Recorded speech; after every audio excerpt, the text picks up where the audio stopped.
It's your something funny for the intro. Ha ha ha. Cue laughter. No? Nothing? Man, he's not even on this one. He's trying to get involved. Piss off. Who invited you?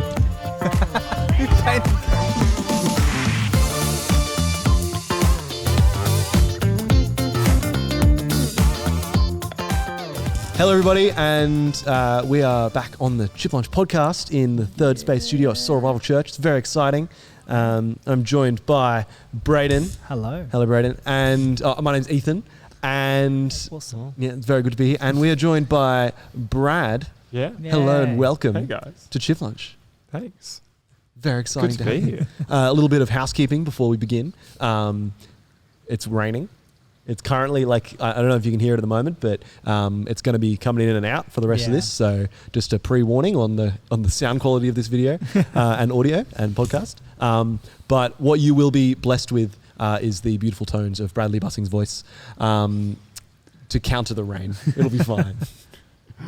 Just keeping it nice and moody, right? Yeah, exactly right. It's all about that mellow, relaxing. Yeah, well, like a nice, relaxing podcast. Welcome to the Chip Lunch podcast.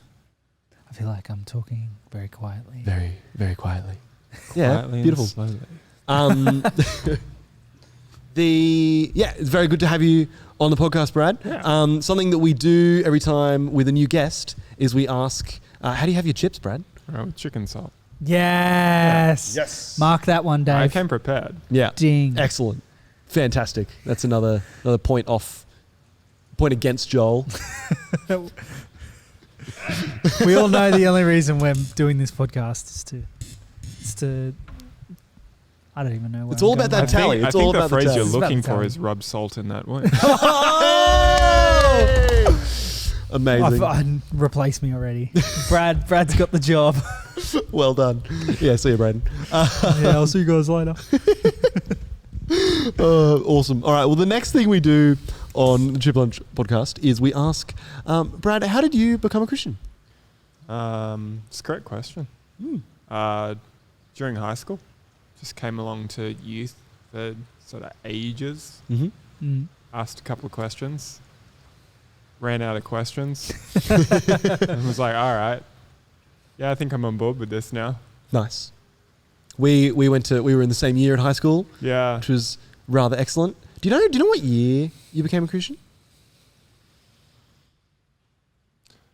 It's hard to answer that one Mm. because it's like thinking back on it, I always have different landmarks with it.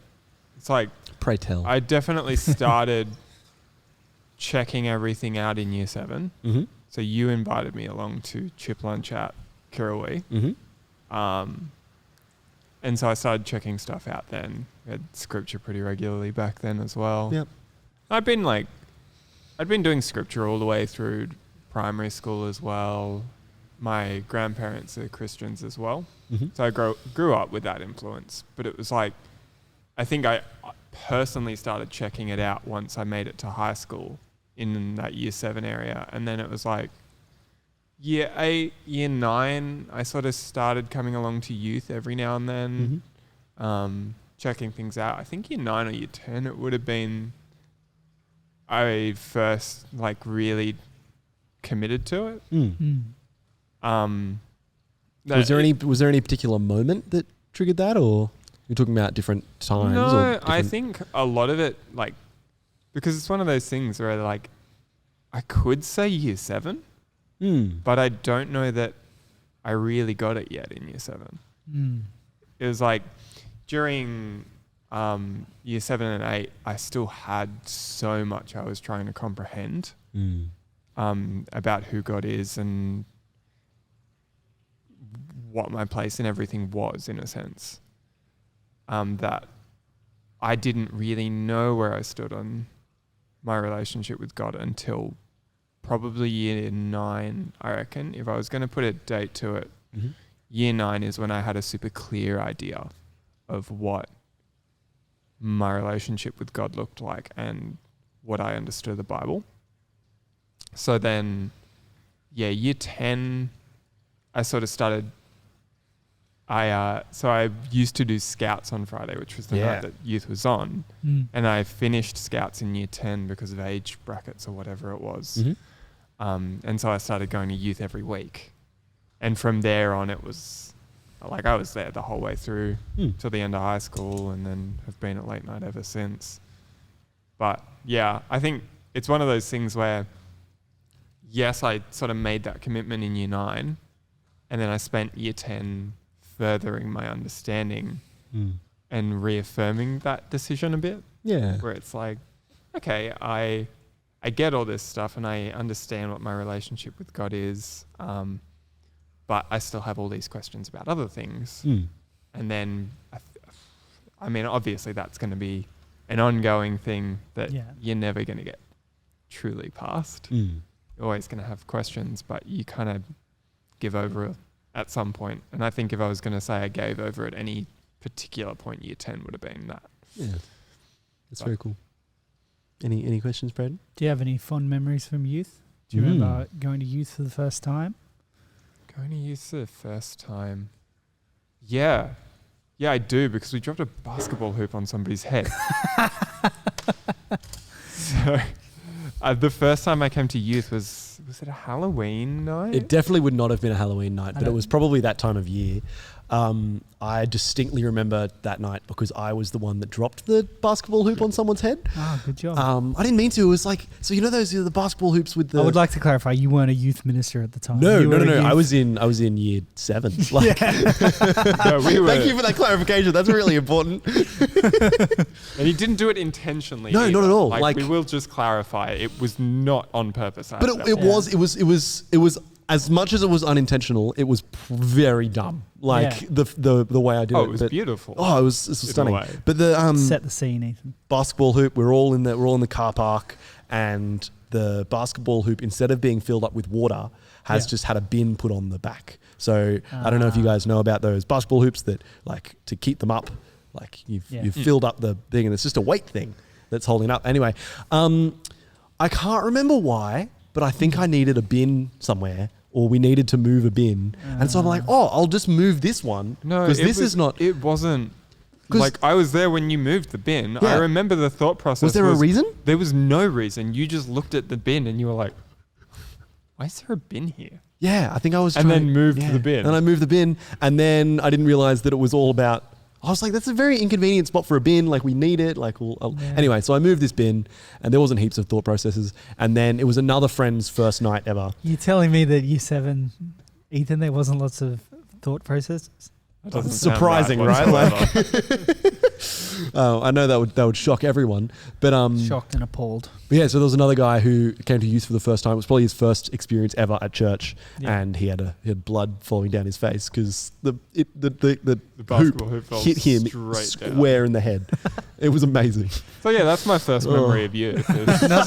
Nothing makes a memorable youth night like an injury. Yeah. Mm-hmm. Yeah, there was a couple, because I remember that night was massive. That was a good night. That was the night you managed to finally swing a lot of people from school around, like myself.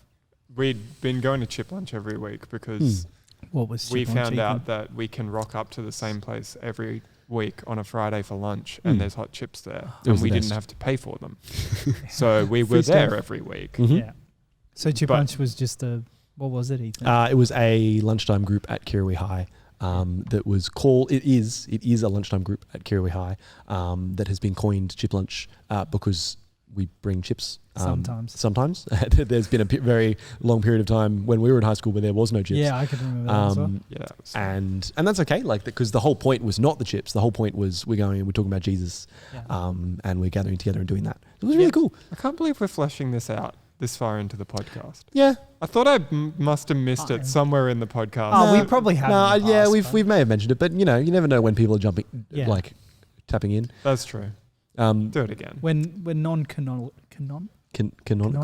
Is that the word? Chronological? Yeah. Chronological. You could jump in on now and any order you want to listen to them. Any order. Because I'm well and truly behind at this point. I feel bad admitting it being on the thing. You just skip a few. Well, yeah, it's like we've had a few that haven't listened to any of it. Like, it's like when we were asked the question of like, what do you have in your chips? And they're like, why? What? And it's like, well, no, we say this to everyone. It's not just you. It's not just you. Like, Just wait for the day that somebody answers with like salt and vinegar. oh no, that we've had that. Was it Ange? No, Bev. Bev did salt and vinegar. Yeah. Yep, that was a really good.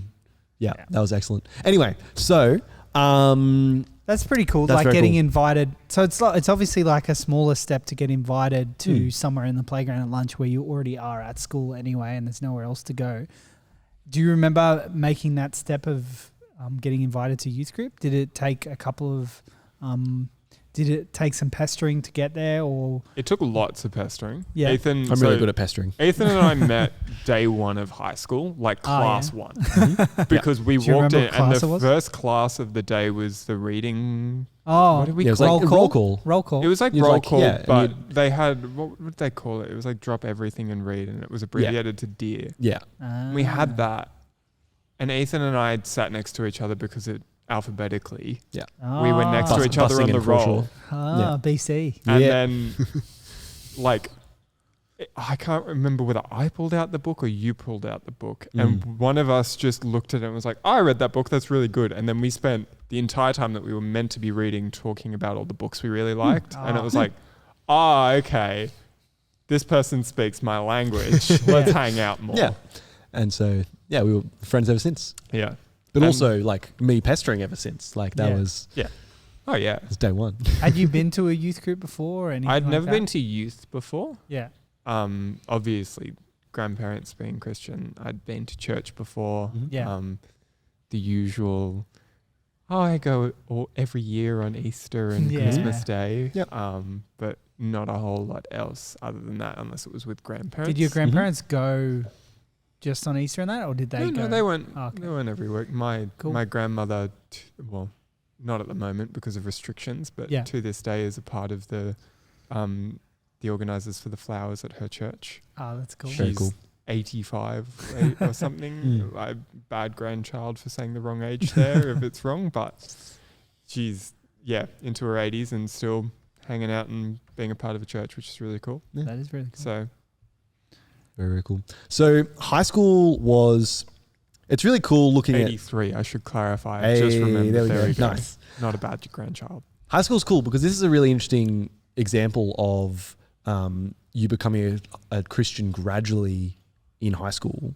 What do you think that looked like for your high school experience as a Christian?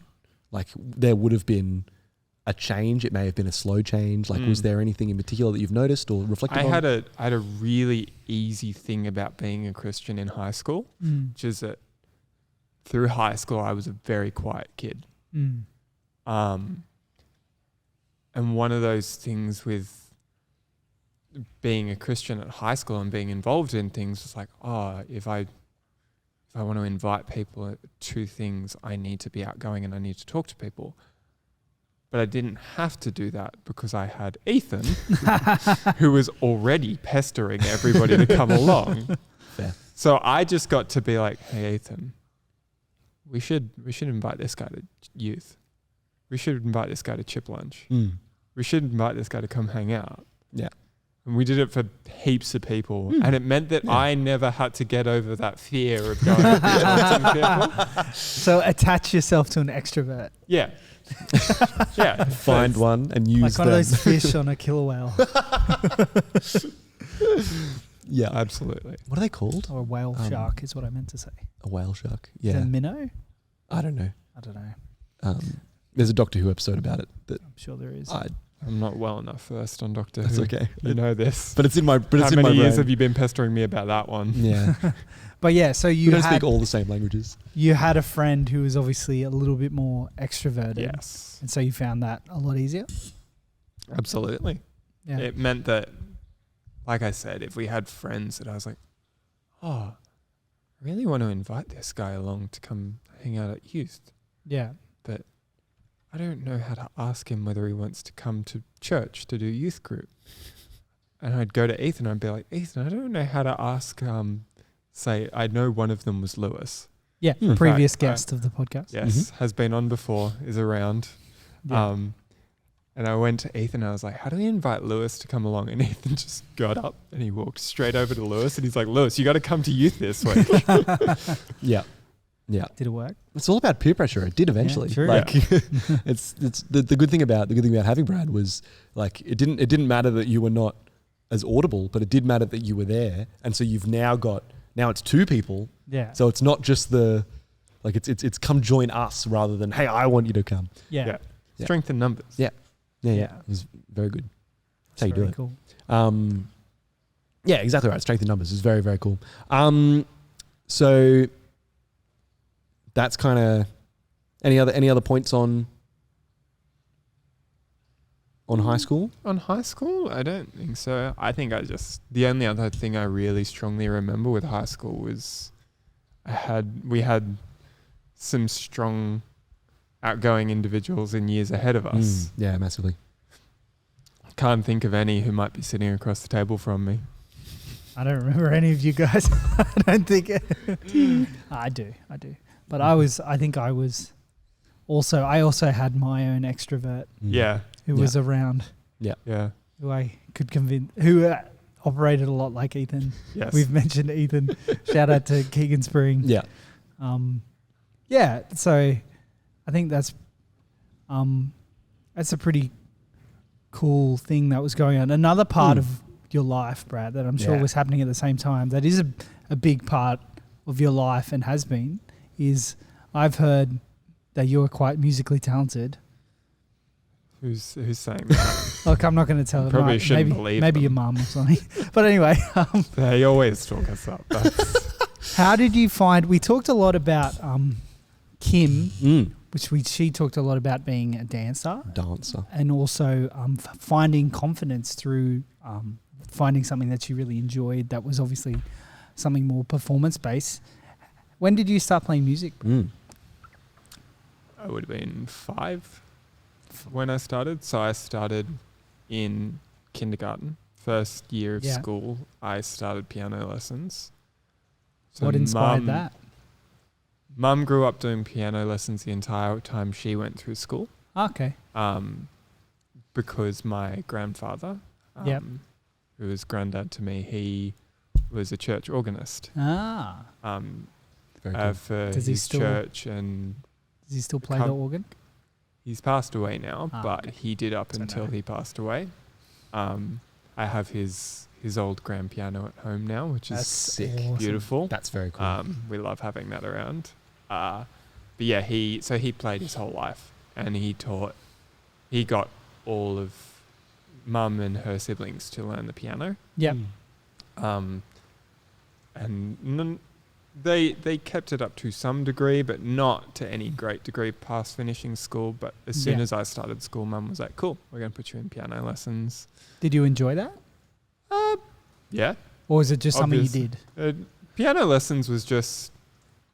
I enjoyed it too. I had a really good teacher when I was a kid. Okay. When I was a young kid, I had a teacher named Jack, a girl named Jack, and she was super enthusiastic. Yeah. And just revved me up, hyped me up, taught me all the songs I wanted to learn. Not That's the cool, things in the book that's like, oh yeah, you got to do your exam and play Beethoven and whatnot. It was like, cool, let's play I think it was Coldplay a lot of the time. Let's play the Coldplay songs you're into. And so I stayed on piano until I was in, I think, year 4. Okay. And then it came to going into the school band program, and the school band program was, they had a list and you had to apply for which instrument you wanted to play. And so every second child was applying on the piano.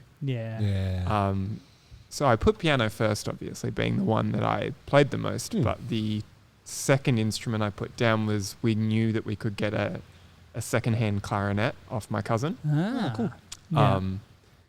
It was just a stock standard thing that I could play, which was great. So I ended up getting into the band on that, and then that kind of snowballed.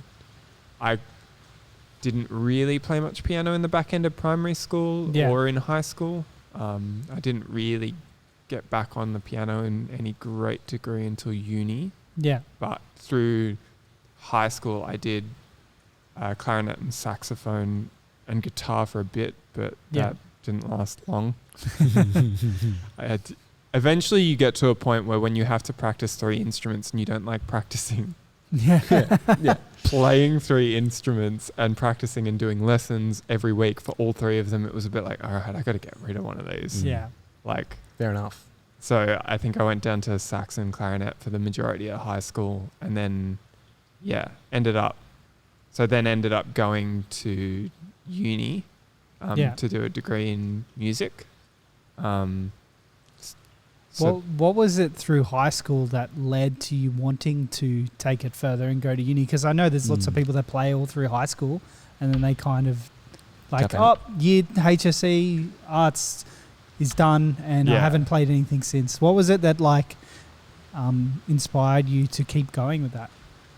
It was, we did a competition through school with the school band. And we went down to South Australia, to Mount Gambier, which is the town that I ended up going to uni in. Yeah. Because they ran a festival called Generations in Jazz down there. It's a massive nationwide festival. You get schools from all over the country there. International like jazz acts come down. It was this massive thing, and we got pushed really solidly into the competition for it. So we were working really hard on the music, and I remember really enjoying that process. A lot of kids in the band were like, this is really lame. We are just getting hassled by teachers to learn stuff, and then we've got to get on a bus for like 2 days to go to South Australia. And it's not even in Adelaide, like it's in the middle of nowhere. Why are we going to this? This sucks. Whereas I was like, this sounds heaps cool. I love being on a bus. Like, at this point, I love being on a bus. At this point, I'd been on like scout camps all over the place, so I'd done long bus Lots of trips. bus experience. And I knew that just meant like chaos. It just meant you're on the bus at like 6 a.m. in the morning. Half the bus is trying to sleep, and you and the rest of the boys are sitting at the back of the bus singing 99 bottles of beer on the wall. And you get and to like about 60, and then somebody starts beating you with a pillow. Like, I knew that was what it meant, and I was like, that's going to be super fun. And I was enjoying the aspect of like having something to work on through band. And I just remember getting to the back end of that competition, and I found out about the uni down in South Australia, and I went, that sounds like what we just did, but all the time. That'd be super cool. And so finishing high school, I was like, cool, that's what I'm gonna go do. And had you ever like moved before, or had you? No. So this was like huge move. It's a huge move, like completely different state. Again, it's not even like Sydney to Adelaide. It's like how far away from Adelaide is it? How many hours? It was an equal distance between Adelaide and Melbourne. We were right on the Victorian border. So it was 5 hours to either. Oh, wow. So you're not only leaving Sydney, you're leaving Sydney to go 5 hours in between Melbourne and Adelaide. Middle of nowhere. Middle of nowhere. Absolute middle of nowhere. It's a lovely town. Yeah. Some lovely people down there. Yeah. But I would never have been on my radar. Yeah. And as you've said, a bit of an introvert through high school. Yes. Yeah, it was a fun lesson. Yeah. How did you feel about that? And how do you feel like you went confidence-wise? Do you feel like that was a big thing? Part of moving was we went into share houses with other uni students. Oh yeah. So, the university I was at was a specialized academy for music run by the trumpet player James Morrison. Yeah. And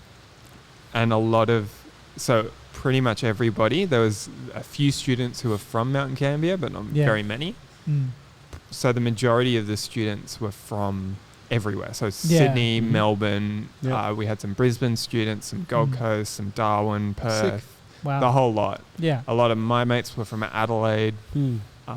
It was a massive mix, but it meant that everybody needed accommodation. Yeah. And so what they really graciously did for us was they organised share housing that we could organise to go into. most of the people going into the course were over the age of 18, so not too much of a hassle. But it meant that I wasn't moving down with relatives or into a house by myself. I had zero safety net. Yeah. And so the only thing that everybody in this place had in common was that we were at the same uni and we liked the same music. Yeah. So it was like, all right, well, obviously we'll start talking about that. Yeah. And I'll see if I know if anybody else is into similar things to me anyways. Yeah. So it was a good learning experience. But that's a really cool moment of like yes, it's big and scary and different, but you're moving in with a bunch of people who it's also big and scary for different. And like you were saying with the book stuff, when we met, it's like you guys talk the same language. Yeah, it's like you're with all these people that are talking about jazz and talking about the stuff they're into. That's really cool. Yeah. I'm like, we spoke a bit about how you had Ethan in high school to be able to. You had an extrovert that was very happy and outgoing and willing to be open and making me blush. excited about his Christian faith to other people. How did you go not having that in? It was interesting. I obviously got down there and I've been in church since I was in year 10 at that point. Yeah.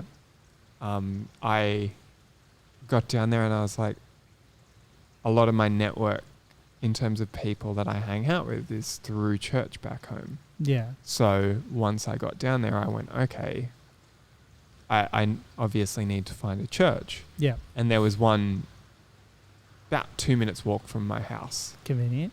And it was an Anglican church. And I went, oh, cool. And it's a nice building and everything. Like it's got the full cathedral look to it. I was like, this looks great. And so I went along the first week that I was down there. I went along to their Sunday morning service. Yeah. And I was the youngest person in the room by about 40 years.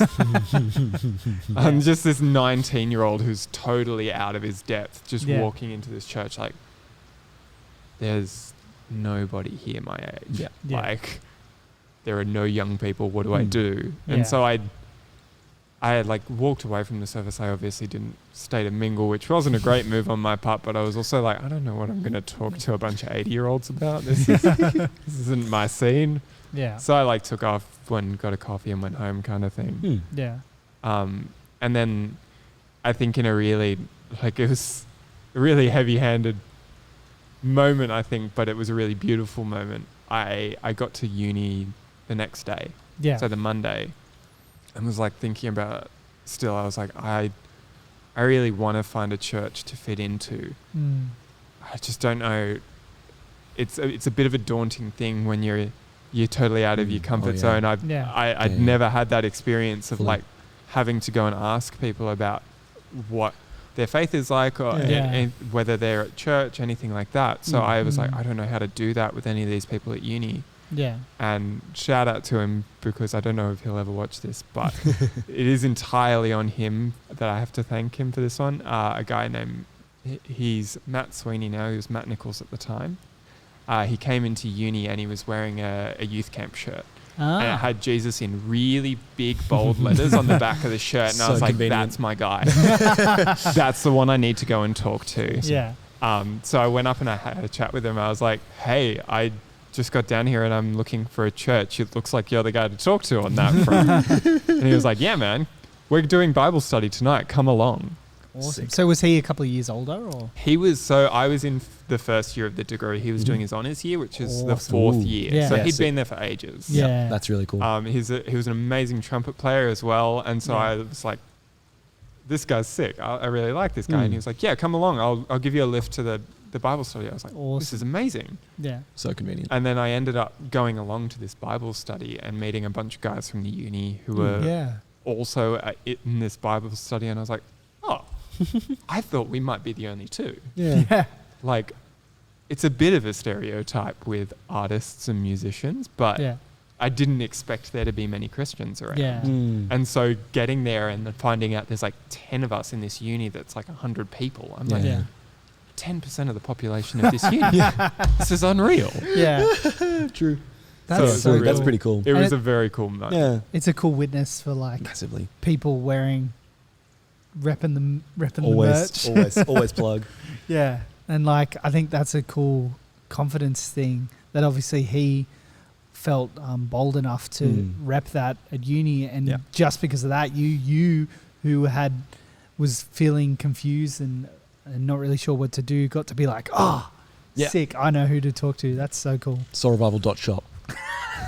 Like that merch. Need to wear it for people. Right here. Yeah. They must know. Yeah. No, and it's such a good, like Brayden was saying, it is such It's a good just a witness to be bold able to go, thing. be like, Yeah. hey, look at this is who I am, and this Yeah. is what I'm about, Yeah. and people are going to look at my back and see the word Jesus in huge letters. Like that's Yeah. awesome. Yeah, exactly. Yeah, it's really encouraging. So while you're there, but this dude's an honours student.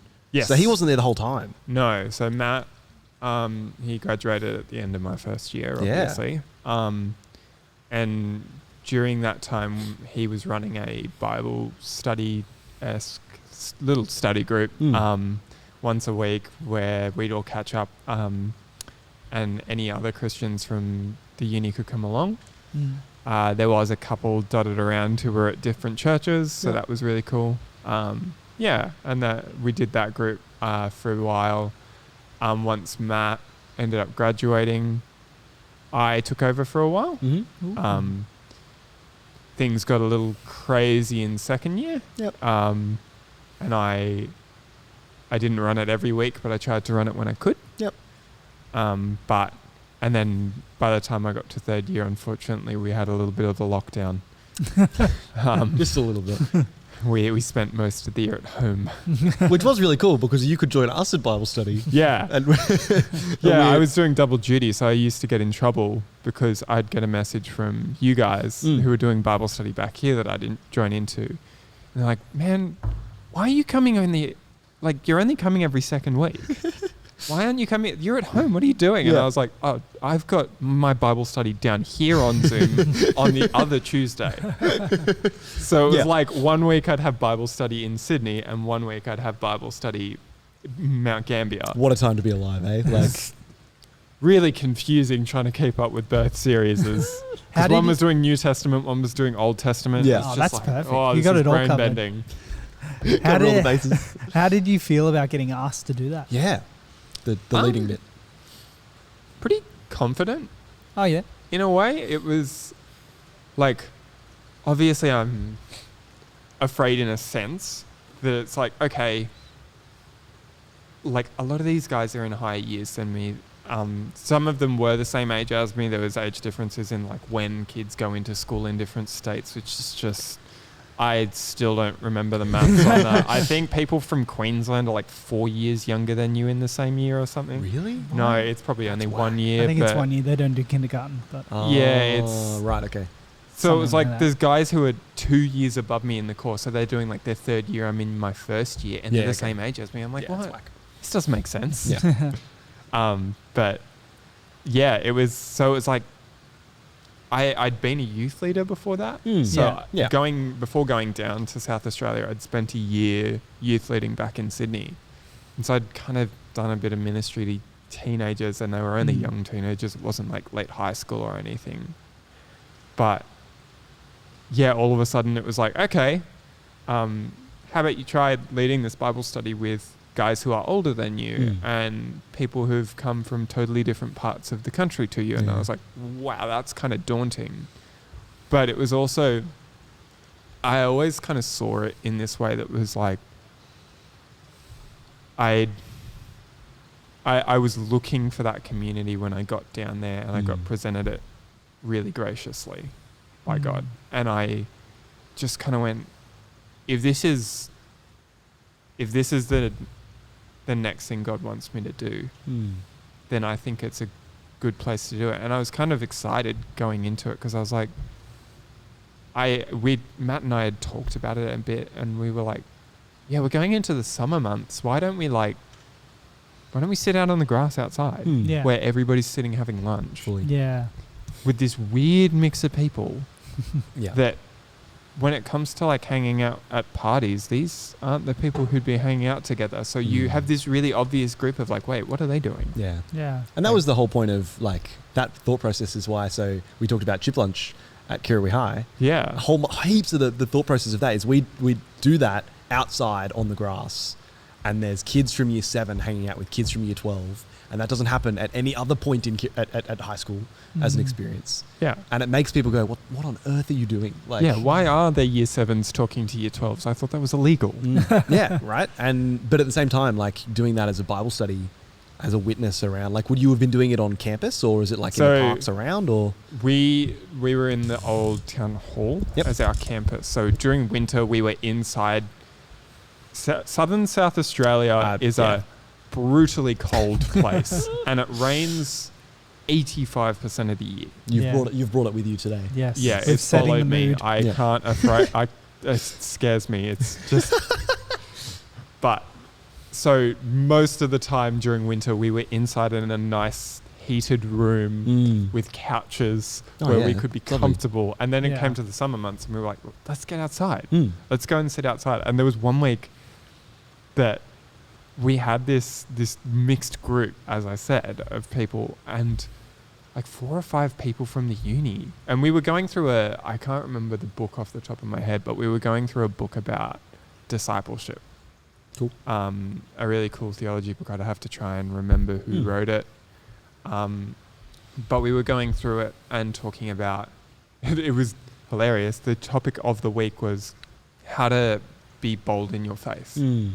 How to let other people know things like baptism, or confirmation, or whatever they wanted to call it. Yep. How do we go about making those kind of calls? And we were in the middle of this discussion about how to be bold and let people know about your faith. And 5 people from the uni who'd never been to a church before came over and were like, hey guys, what are you chatting about? Sick. And just You're came like, and joined oh, the that's circle. great. And I felt kind of bad about 2 of them because they came over because they were like, oh, this looks like a fun group to come. And they didn't even ask before they sat down. They were just like, we were all like friends at the uni to some extent. Yeah. And Yeah, for sure. it was comfortable enough that it's like you could walk up to a group and sit down with them and be comfortable.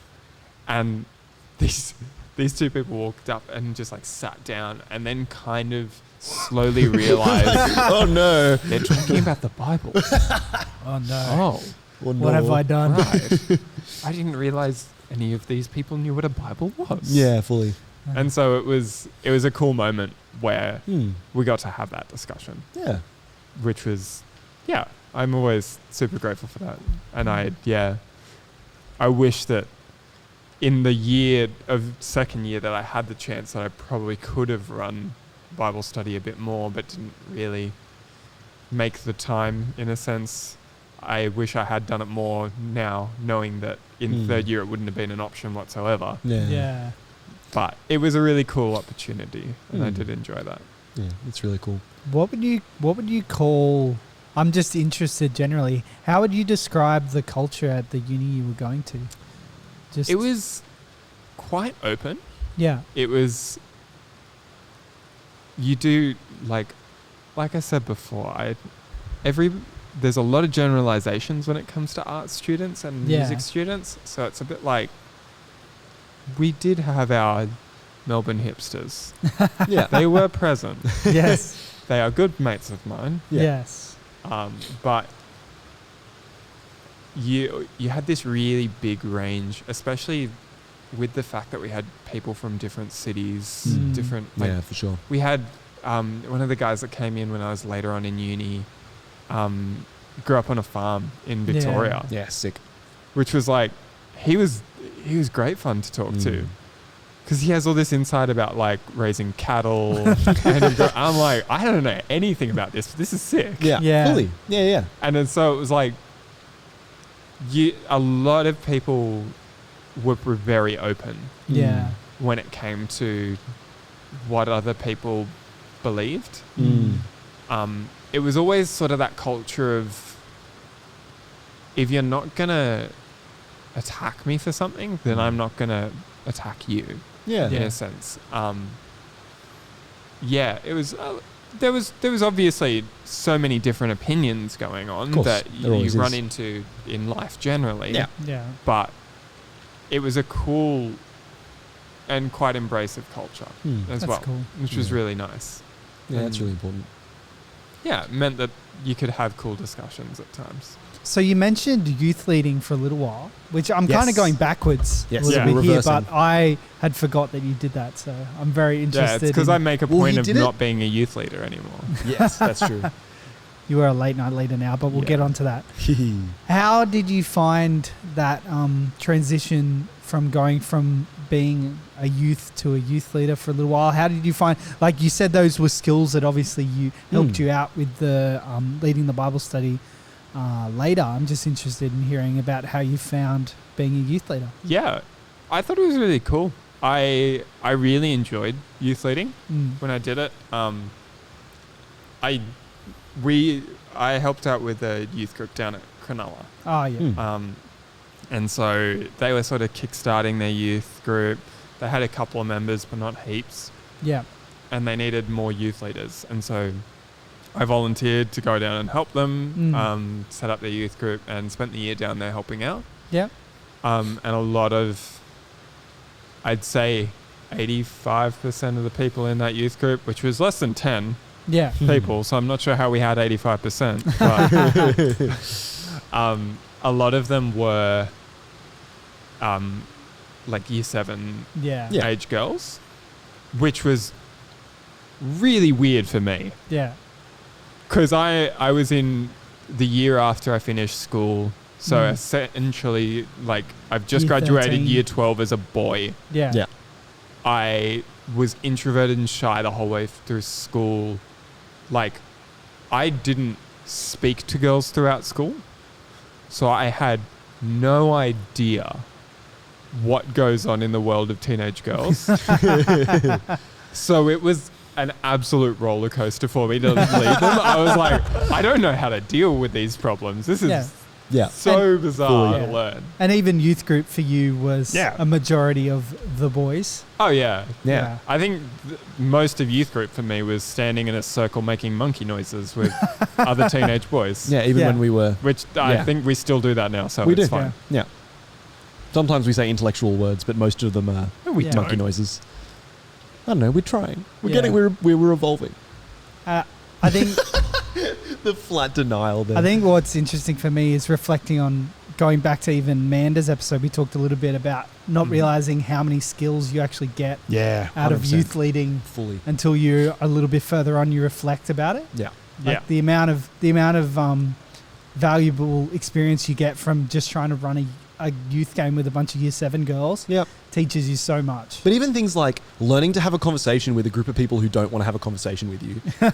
Yes. Like, massively. Absolutely. It's a huge skill to then be able to, like, you can sit and talk to, there's like 5 year 7 girls who do not want to talk to you at all. Yeah. And you're just like, not boys, want you or there, like whatever. Don't want to interact with you whatsoever. Yeah. And you're like, well, we want to be friends in a safe, understanding way, but like we're just like that's the whole point of this ministry, and so let's hang out, let's invest in each other, but there's no back for quite a while, like and so that's a huge skill, like leadership in general, like it's weird how running a game for young people actually translates into everything else. It's crazy. Conflict resolution, problem solving, like time management, working on the fly, adapting, flexibility, fully. Absolutely. If you being clear and concise, fully, like, be a youth leader, kids, or not kids. Actually, it's whoever's hanging out. Yeah, if you're listening, become a youth leader. Become a youth leader. I'll say it aggressively. But yeah, like you were saying, Brayden, there's heaps of positives, and I saw you grow heaps in that year. Like, as someone who has watched you go through high school and see grow up with the guy who is not extroverted or talking to as many people or whatever. I'm still not. Yeah, and then that's okay. But you don't need to be, but like it's often this, but you have enough of a shift to be able to. Like there was not heaps of ability to do it at all beforehand. Yes. There was not much social going on. Fully. And that's the full statement. And there's nothing wrong with that. You're like Yeah. teenage boy. We did Yeah. whatever. Like, Yeah. but yeah, I saw heaps of growth in that period of time. So, Yeah, It's it was just- a cool. It was a yeah. cool lesson. mm. I do always feel like I got heaps out of youth leading. Yeah. And I always regret that I had to leave, mostly just because I was moving away. Yeah, fully. Yeah. But I also really, it gave me a lot of those, like you said, that thing of having the skill to talk to a bunch of people who don't want you there, Yeah. who Yeah, don't fully. want to be having that conversation. Yeah. You will always need that skill. Yeah. Yeah. Because like going in and leading a uni age group of Christians, it's like, okay, this should be easy, right? Mm. People Yeah. coming to a uni Bible study are adults. They have some grasp on their faith. Yeah. Sure, everybody should has be. their own struggles within faith, but like a lot of these guys are going to know a bit more about the Bible, and I'm not going to get weird questions like, why wasn't Samson allowed to shave his hair? Yeah. Which Yeah. was one that definitely came up with the teenagers. And I am severely confused on how they'd heard anything about Samson but couldn't tell me what we'd done in the Bible study that exact day. It's like Like that was been that was talking a about good one. one of Paul's letters, and it's like, but why can't Samson cut his hair? It's just those weird little nuggets that Yeah, you get oh, from fully. high school kids of like, okay, Yeah. where'd you get this one from? But yeah, no, going into uni, it was like, I obviously had this thing of like, well, I have an idea of what I know. And most of the people I go to church with in the same age bracket have an idea of what they know. And then getting into this group, and it was like, oh, okay, when I, obviously not in a group setting, but when I talked to some of the members of it afterwards, I was like, oh, okay, these guys have very similar problems to people I know. Not maybe not always things I'd suffered with or struggled with, but it was a totally different brand of understanding. Yeah. And you're dealing with a very different set of issues, which I actually really enjoyed. As strange and almost terrible as that sounds. No. It was like dealing with problems. I was kind of like, okay, like, yeah, dealing with teenage girls who don't like each other is fun to some extent. But it was a new thing of how can I be helpful to these people who are going like, and sometimes things got brought up and I just went, you know, I never thought of that. Yeah. And I want to know more about that issue too now. And so it was this really cool position of, even though I was younger than some of the guys in that group that I was working with, I was learning as much as everybody else in the group. And we were all, you know, generally young adult, kind of early 20s range. So it was similar age bracket, similar problems. But yeah, it was a really interesting, and like I said, you get to use that skill of talking to a group, because nobody gets better at sitting in a group and being asked a group question and being the one to put their hand up and answer the question. Nobody's ever gotten good at that skill. And the only people who are good at sticking their hand up and answering a group question in a group circle are people who have led the group circle in another setting. or just do it too often. Yeah. Like, Or that too. yeah, like there's being good at it, or being like me and Or doing being it too the person much. that will put their hand up no matter what. Yeah, The question yeah. is. Yeah, but I didn't have anybody like that. Yeah. I didn't Yeah. have Yeah, anybody yeah, in the no, circle exactly. who was Yeah. like, Yeah. I'm dying to answer this question. I actually have 40 minutes worth of notes that I can pull out to talk about this one issue. It was Yeah. like everybody was like, oh, Which is, we're going to talk that's about things. Yeah. And that's more common than not. Yeah. And that's always a good thing to know. Yeah. Yeah. Because, and it was one of those good lessons to learn of like, oh, okay, so 20-year-olds aren't different to teenagers in many respects. Fully. They still don't want to talk. And Yeah. I'm sure if you ask some people, 40-year-olds aren't different. Yeah. I doubt it. Well, I won't be Yeah. surprised when I get there now. Yeah, exactly. We've spoken a lot about Mount Gambier and moving away. You're obviously not in Mount Gambier anymore. Or am I? Or are we? Soul Revivals, South That's Australia. why it's raining. Here we come. We're actually- shooting this in Mount Gambier. The thing about the third space studio is that it actually teleports. It actually exists outside of space and time. We can be anywhere and we are everywhere or anytime. Yeah. Who knows? At the same anyway. time. Time So, is just a flat circle. You've yes. We are back. Quoting a bit of Nisha for Lewis there. We're in Kirawee at Soul Revival Church right now. Just We made it back. clarifying. Yeah. So, how Ooh. you're back? Yes, You're back Yes. to the land of the living. he is. Yes. How was that? Obviously, Yeah. we've spoken about how much of a formative experience and how different and awesome it was moving away. Mm. How was it wrapping that part of your life up and coming back? It was good. Yeah. One of the great things throughout uni was I didn't spend the whole 3 years down there. Yeah.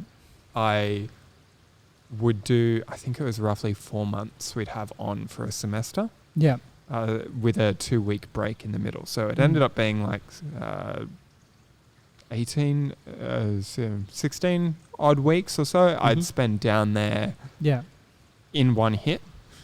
For the most part, even in the 2-week breaks, it got pretty difficult to come back to Sydney, Yeah. just because the amount of transit times you get from somewhere that's 5 hours from the nearest major airport, Yeah, Yeah. fully.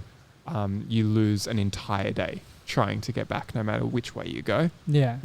And so then that meant coming back for 2-week breaks was a bit of a hesitation. It was like, I can just go and hang in Adelaide for a week with some friends and then Yeah. come back and sleep for like a week in those Yeah. 2-week breaks. But when I did have breaks, so over summer when we weren't at uni, our leases would run out.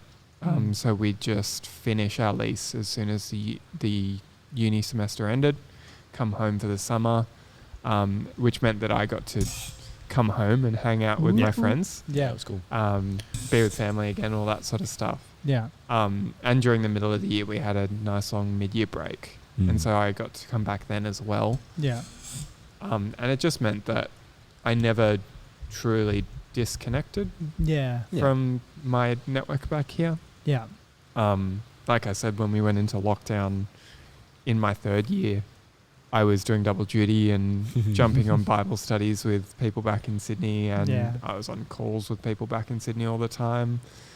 Teenage boys have a brilliant new tool these days in things like Discord and Zoom, True. Yeah. in that they can sit there and silently play video games together for 4 hours and then say, "See you guys, I'm going to bed."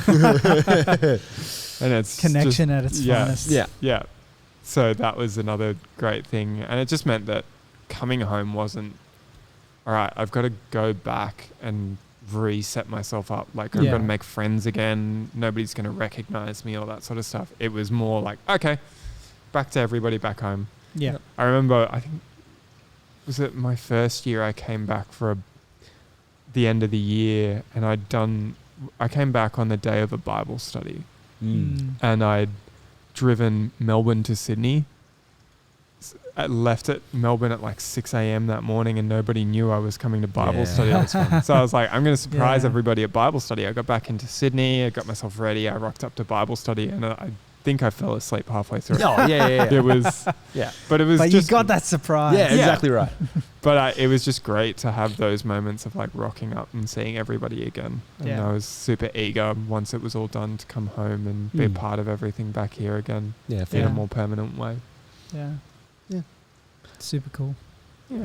And really exciting. And I felt like we had not skipped a beat. Like when you came back, it was like, oh, cool. Brad's back. Like, let's continue hanging. Like Yeah. from where we picked up. Like it was. Yeah. There was. No, I personally didn't find any moments of like we had new stories to share. Yes. But that was it, right? Like, and there was moments of catching up and being like, Brad, tell me about how good it was or how bad certain things were, or like tell us all the dramas and all the fun. Like it was really fun, and we would tell you all the dramas and all the fun and all the silliness. Yeah. Like, It was a very different scenario with finding out both sides. So True. finding out one person's story for a group of people didn't take very long. Yeah. Yeah. But I spent months just getting like, oh, do you remember when this thing happened? I was like, I wasn't there. What is this? That was it. So much of it was like, oh, we just assumed Brad was there. Like, just photoshopping him in the back of all the photos. And all the memories. It's like, yeah, but you were there, Brad. What are you talking about? It's like only 3 of us could fit in this car and we drove all this way. But you were there, right? Like, Brad was definitely one of them. Brad was definitely there. But yeah, it was really cool. I think there's some movement happening behind the cameras. No. We're going to get in trouble. I think we're going to get in trouble. We've talked too long. So it's very cool to have you back. What we're doing at the end of every podcast episode now is we're asking a question. That is a really cool way to kind of wrap it up. Brayden, what's that question? So the question that Joel has been asking, shout out to Joel, our brother in arms. He'll be back soon. He's just behind the camera. He's not dead. We've been asking if you could tell your former self something, what would you tell them? And I guess it depends what point, Brad, whether you're telling yourself before you went off to uni or maybe while you're in high school. Or at uni. Yeah. Wow. It's a broad question. Yeah. I guess generally speaking, not to any one time of myself. I'd say the best thing I could have told myself was just trust God. Yeah. And things you'll see the opportunities that you can jump in on. Yeah. Moments like that really cool moment of rocking up to uni.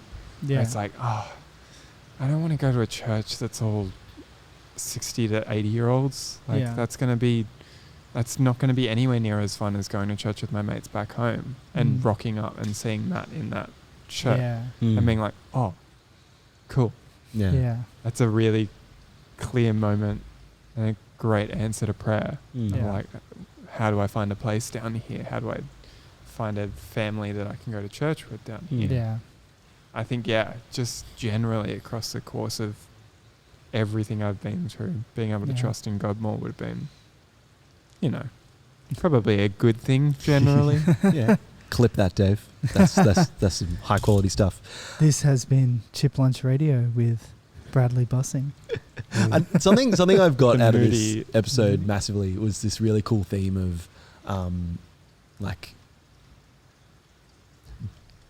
the importance of being bold and that no matter where you're at or what you're like, you can be bold as a Christian. Yeah. Like, you literally were like, in high school, I couldn't be bold and I just used someone else to be. And I'm like, that's cool. But you're still thinking about it. But you were still, and you were still, and you were still. Can I say it is unreal to be back so that I don't have to be bold anymore. I'm just going to set Ethan up for that part of my life is over. I'm done. No, but like. I've done my time.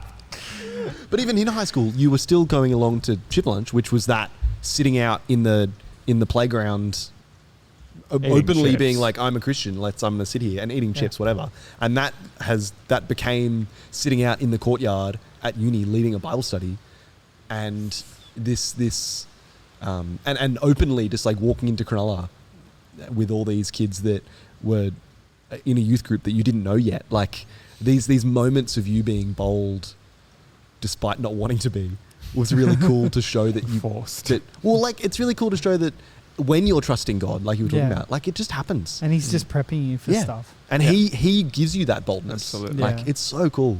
I've been really encouraged by you, bro. So good. And so good to have you back. Yeah, it's Thanks, awesome. Boys. It's very good very to be back. Time to wrap the chips up. I think we've just eaten more. Very anyway. cold. They're very cold and they're very gone. There's none in here. I can wrap this chip up. Yeah. For all you audio listeners out there, don't get chicken salt on the mic. Joel won't be happy. All wrapped. Well done. Go team. Well done, guys. Finish it with a one way. Sounds good. One way.